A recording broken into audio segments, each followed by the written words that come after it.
வணக்கம். அன்பார்ந்த குரு ஜோதிடம் நேயர்களுக்கு உங்கள் ஜோதிடர் ஜெயமஸ் சந்திரமௌலி ஜோதிட பதிவு. இந்த பதிவு மிதுன லக்ன அன்பர்களுக்கு சனி வக்கரமாகி போயிட்டு இருக்காரு இல்லையா, அதுக்கு உண்டான பலன் தான் இப்போ நம்ம பார்க்க போறோம். மிதுன லக்னத்துக்கு 9ஆம் இடத்துல கும்பராசியில சனி வக்கரகதியில போயிட்டு இருக்காரு. நவம்பர் மாதம் 15ஆம் தேதி வரைக்கும் இந்த வக்கரகதி போய்வார். ஆனா நம்ம 9ஆம் இடத்துல இருக்காருங்கிறத பார்க்கறத விட சனி போற நட்சத்திர பாதங்கள் ரீதியாகவும் சனி அந்த நட்சத்திர பாதத்தின் வழியாக அம்சத்துல என்ன வலிமை பெறாருங்கிறத வச்சும் நம்ம இந்த பலனை பார்க்க போறோம். இப்ப முதல் ஆகஸ்ட் 18 வரைக்கும் ஒரு கணக்கு எடுத்துக்கலாம். காரணம் என்னன்னா, இப்ப சனி கிரகம் பூரட்டாதி 2ஆம் பாதத்துல போயிட்டு இருக்கு, குருவுடைய நட்சத்திரத்துல. ஆகஸ்ட் 18ஆம் தேதி பூரட்டாதி 1ஆம் பாதத்துக்கு வருவார். இப்ப 2ஆம் பாதத்துல போயிட்டு இருக்கிறதுனால என்ன பலன் அப்படின்னு கேட்டா, செலவு தான். அதே மாதிரி வேலை செய்யறது அல்லது நாம போடுற திட்டங்கள், நம்ம எடுக்கிற முயற்சிகள் எல்லாமே விரயமாகுது, தாமதமாகுது, கைகூடி வரமாட்டேங்குது, கை நழுவி போகுது அப்படிங்கிற ஒரு கணக்கு. அதே தான் நம்ம எடுக்கக்கூடிய முயற்சிகள். எந்த ஒரு தொழிலுமே இயற்கையில டெக்னிக்கலா, அதாவது தியரிட்டிக்கல் பார்ட்டுன்னு ஒன்று இருக்கு, திட்டமிடுதல் அப்படின்றது இருக்கு. அந்த திட்டமிடுதல் சரியா நடந்தால் தான் அடுத்தது அது செயல்பாட்டுக்கு வரும். அந்த திட்டமிடுதல்லையே நம்மளை போட்டு குழப்புறாங்க அப்படின்னா, சரியானபடி ஒத்துழைக்கலை அப்படின்னா அது செயல்பாட்டுக்கே வராது. ஒரு ஃபேக்டரி அமைக்கணும் அப்படின்னா அந்த ஃபேக்டரிக்கு உண்டான ஸ்ட்ரக்சரல் டிசைன் எல்லாத்தையுமே டிசைன் பண்ணி திட்டமிட்டு தான் நம்ம அதை வடிவமைச்சு கொண்டு போகணும். எப்படி ஒரு கட்டடத்துக்கு அஸ்திவாரம் முக்கியமோ, டிசைனிங் முக்கியமோ, பிளான் முக்கியமோ, அது மாதிரி திட்டமிடுதல் அப்படிங்கிறதும் 4 பேரை சந்தித்து ஒரு தொழிலுக்கான கேன்வாஸ் பண்ணாதான், தொழில் சர்வே எடுத்தால் தான் தொழில் நல்லா நடக்கும். அந்த மாதிரியான முயற்சிகளுக்கெல்லாம் இப்போ அந்த முட்டுக்கட்டைகளை போட்டுக்கிட்டு இருக்கு மிதுன லக்னத்துக்கு. காரியம் நடக்குது, பேரளவில் நடக்குது, ஆனால் டைமுக்கு நடக்கலை. எல்லாமே டிலேவாக நடந்தால் நமக்கு டைமுக்கு ரிசல்ட் கிடைக்க மாட்டேங்குது அப்படிங்கிற அந்த தவிப்பு இருக்கும். அக்டோபர் மாதம் 18ஆம் தேதி பூரட்டாதி 1ஆம் பாதத்துக்கு வர்றாரு, 2ஆம் பாதத்திலிருந்து குருவனுடைய நட்சத்திரத்தில். அப்போ அம்சத்தில் சனி நீச்ச வலிமை பெறுவார். அப்போ நீசமாகிறதுங்கிறது நம்ம லக்னத்துக்கு அது 11ஆம் இடம், மேஷத்தில் நீசமாகிறது. அப்போ எதிர்பார்க்கிற ஒரு நன்மைகள் அப்படிங்கிறது குறைந்த அளவில் கிடைக்கும். அதே நேரத்தில் உறவுகள் நல்லா இருக்கும். இப்போ உறவுகள் இருந்த மனக்கசப்புகள், பகை உணர்ச்சிகள், இப்போ பேரண்ட்ஸுக்கிட்டேயோ, முன்னோர்கள் மற்றும் பூர்வீக சம்மந்தப்பட்டது, இப்போ அண்ணன் தம்பிக பிரச்சனை, பூர்வீகத்தில் சொத்து சகராறு பிரச்சனை, இதெல்லாம் சால்வ் ஆகிறதுக்கு ஒரு வழி கிடைக்கும். அதனால் இது அக்டோபர் 3ஆம் தேதி வரைக்கும் ஆகஸ்ட் 18லேருந்து சாதகமாக நடக்குது. ஓரளவுக்கு மன திருப்தியும் நல்லா இருக்கும், தொழில் பலமும் நல்லா இருக்கும், உறவுகளும் நல்லா இருக்கும். இந்த காலகட்டத்தை நம்ம பயன்படுத்திக்கலாம். இந்த அக்டோபர் 3ஆம் தேதிக்கு மேலே நட்சத்திரம் மாறுறாரு. சனி புரட்டாதியிலிருந்து சதய நட்சத்திரத்துக்கு மாறுறாரு, ராகுனுடைய நட்சத்திரம்.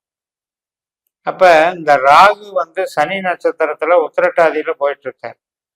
இந்த ராகு கிரகமும் சனி கிரகமும் நட்சத்திர பரிவர்த்தனை வாங்கிட்டு 9ஆம் இடத்துக்கும் 10ஆம் இடத்துக்கும் ஒரு நல்ல விளைவை கொடுக்குறாங்க.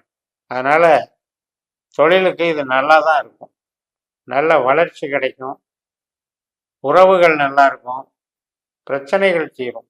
இது வரைக்கும் இருந்துகிட்டு வந்த பிரச்சனைகள் எல்லாம் ஒரு முடிவுக்கு வரும்.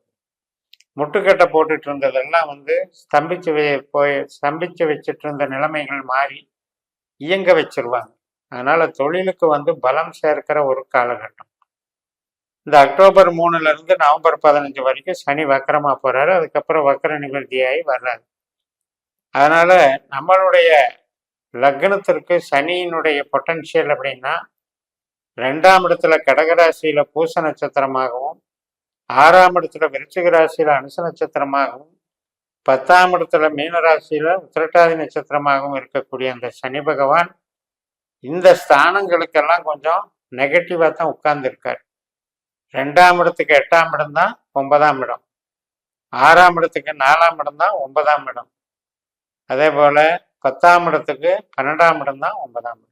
அப்ப இந்த 2, 6, 10ங்கிற பாவங்களுக்கு 4, 8, 12ஆக அமைகிறதுனால இந்த பணவரவு, ஒரு அங்கீகாரம், தொழில் பலம், அந்தஸ்து, ப்ரொமோஷன், வளர்ச்சி, பிரபலமாகிறது, புகழ் பெறுறது, இதுக்கெல்லாம் கொஞ்சம் தடையா இருக்கா. அப்ப 2025 சனி பயிற்சி வரைக்குமே இதனுடைய அந்த தாக்கம் சனி இப்படித்தான் இறங்கிட்டு இருப்பார். பட் அதுல பெனிஃபிட்டா இருக்கிற விஷயத்தை இப்ப நம்ம பார்த்துட்டோம். புரட்டாதி 2ஆம் பாதத்திலிருந்து 1ஆம் பாதத்துக்கு மாறினா என்ன நடக்கும், அதே போல சதய நட்சத்திரம் 4ஆம் பாதத்துக்கு மாறும்போது என்ன நடக்கும், அதெல்லாம் நமக்கு ப்ளஸ் பாயிண்ட். அதனால ஒரு பாவத்துல இருக்கிறதுனாலயே 2.5 வருஷமும் ஒரே மாதிரி வேலை செய்ய மாட்டார். இதைத்தான் நம்ம பாஸ்கர அஸ்ட்ராலஜியில நட்சத்திர சூத்திர முறைன்னு சொல்றோம். இது நம்ம ஜனன ஜாதகத்திலே இப்படி கணிச்சு பார்த்துக்கணும். 12 பாவத்திற்கும் உபநட்சத்திரங்களை கண்டுபிடிச்சு எந்த கிரகத்தினால நமக்கு பணம் தொழில் அமையுது, எந்த கிரகத்தினால உறவுகள் அமையுது, எந்த கிரகம் நமக்கு ஆகாத கிரகம், இதையெல்லாம் தெரிஞ்சு வச்சுக்கிட்டு கோச்சாரத்துல எந்தெந்த நட்சத்திரத்துல எந்த கிரகம் போகுதோ அந்த தொடர்பை வச்சு நம்ம பலன் பார்த்தோம் அப்படின்னா நமக்கு நன்மை தீமைகள், இந்த காரியத்தை இந்த நட்சத்திரத்துல செஞ்சா சக்சஸ் ஆகுங்கிற ஒரு புரிதல் உண்டாகும். பல்லாயிரக்கணக்கான தொழில்கள் இருக்கு, பல்லாயிரக்கணக்கான கல்வி பிரிவுகள் வந்துருச்சு. அப்ப இதையெல்லாம் ஒரே கிரகத்தை காமனா எடுத்துட்டு பேச முடியாது. இந்த தொடர்புகளை வச்சுதான் பேச முடியும். பாவ தொடர்புகள்னு பேர். அப்ப நமக்கு பிறந்த போது 12 பாவத்துக்கு கொடுப்பனை எப்படி இருக்குன்னு பார்க்கணும். 12 பாவத்திற்கு உண்டான விதி கொடுப்பனை அப்படிங்கிறது எந்த விதத்துல இருக்கு, அது இந்த மாதிரி கல்வி தான் கற்கணும், இந்த கிரகத்தினுடைய தன்மையை தான் அது வச்சிருக்கு, இந்த பாவம் என்பது இவ்வளவு வலுவா இருக்கு, இதையெல்லாம் நம்ம தெரிஞ்சு வச்சுக்கிட்டு நம்ம இந்த கோச்சாரத்திலையும் இந்த பயிற்சிகள்லையும் எந்த கிரகமானாலும் அது எந்த ராசியில போகுதுங்கிறத கூட நாம மைண்ட் பண்ண வேண்டியதில்லை. எந்த நட்சத்திரத்துல போகுதுங்கிறத மெயினா மைண்ட் பண்ணிட்டோம் அப்படின்னா அந்த நட்சத்திர தொடர்பு பாவ ரீதியாக நமக்கு சாதகமா பாதகமாங்கிறத தெரிஞ்சுக்கலாம். அதனால மிதுனத்தை பொறுத்த வரைக்கும் ஆரம்ப காலம் ஆகஸ்ட் 18 வரைக்கும் சில காலதாமதங்கள் நடக்கும். அதுக்கப்புறம் இன்பங்கள் கிடைக்கும், ஸ்மூத் ஆகும், பிரச்சனைகள் தீர வழிவகுக்கும். அதுக்கப்புறம் நவம்பர் 15 வரைக்குமே தொழில் பலம் வளர்ச்சி காணும், நன்றாக இருக்கும், டெவலப் பண்ணிக்கலாம். பொதுவாக 9ஆம் இடம் அப்படிங்கிறது மூளை உழைப்பு, மார்க்கெட்டிங், ஏஜென்சி, கமிஷன் தொகை மற்றும் கலைத்துறை, ஐடி லைனு, இது மாதிரியான ஸ்மார்ட் ஒர்க்குன்னு சொல்லக்கூடிய விஷயங்களுக்கு சாதகமாக இருக்கு. அதனால இந்த மாதிரி லைன்ல இருக்கவங்களுக்கு இந்த சனியினால பெருசா பாதிப்பு இருக்காது. ப்ரொடக்ஷன் பண்றவங்க, மெக்கானிக்கல் லைன்ல இருக்கவங்க, ட்ரேடிங் பண்றவங்க, பல்கான லெவல்ல உற்பத்தி செய்து கனரகமான தொழிற்சாலை ரீதியாக இயங்குகிறவங்களுக்கு தான் அந்த சனி 9ஆம் இடத்துல இருக்கிறது அந்த தொழில் டிமாண்டை குறைக்கும். வேரியேஷன் இருந்துகிட்டு இருக்கும். அதாவது நமக்கு டிமாண்டு இருந்தால் தான் சப்ளை பண்ண முடியும், அதே நேரத்தில் நமக்கு ஆர்டர் இருந்தால் தான் வேலை தொழில் நடக்கும். அந்த ஆர்டர்கள் குறைவதற்கான அமைப்பில் இப்போ சனி இருக்காரு. அதுக்கு தகுந்த மாதிரி நீங்கள் மார்க்கெட்டிங்லேயோ டிசைனிங்லேயோ கமிஷன் வகையிலையோ ஈடுபடுறது சிறப்பாகும் என்று கூறி நிறைவு செய்கிறேன். இந்த சேனலை சப்ஸ்கிரைப் பண்ணி ஷேர் பண்ணுங்கள். உங்கள் தனிப்பட்ட ஜாதக பலாபலன்களை என்னுடைய வாட்ஸ்அப் நம்பரில் தொடர்பு கொண்டு பலன் பெறுங்கள். உங்களிடமிருந்து விடைபெறுகிறேன். உங்கள் ஜெயம் எஸ். நன்றி, வணக்கம்.